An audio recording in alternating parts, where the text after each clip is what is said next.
கன்னியாகுமரி மாவட்டம் குளச்சல் அருகே நடுக்கடலில் விசைப்படகின் அடிப்பகுதி உடைந்து அந்த படகு கடலிற்குள் மூழ்கிய பதைக்க வைக்கக்கூடிய காட்சிகளை பார்த்தோம்.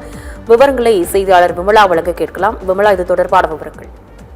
கண்டிப்பாக தீதி.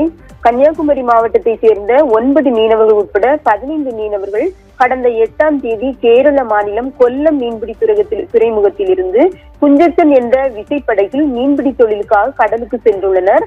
கடந்த 6 நாட்களாக கன்னியாகுமரி அரபிக்கடல் பகுதியில் மீன்பிடி தொழிலில் ஈடுபட்டிருந்த மீனவர்கள் இந்த அதிகாலை மீன்பிடி தொழிலை முடித்து கொல்லம் மீன்பிடி துறைமுகம் நோக்கி புறப்பட்டுள்ளனர். இன்று காலை குளச்சல் கடல் பகுதியில் சென்று கொண்டிருந்த விசைப்படகில் அடிப்பகுதி திடீரென உடைந்து தண்ணீர் விசைப்படகில் புகுந்துள்ளது.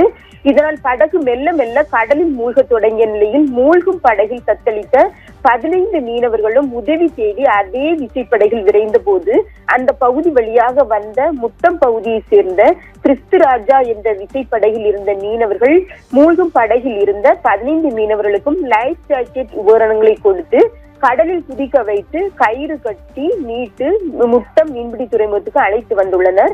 இந்த நிலையில் விசைப்படகு கடலில் மூழ்குவதும் படகில் தத்தளித்த மீனவர்களை மற்றொரு விசைப்படகில் வந்த மீனவர்கள் மீட்கும் பரபரப்பு காட்சிகள் தற்போது வெளியாகியுள்ளது.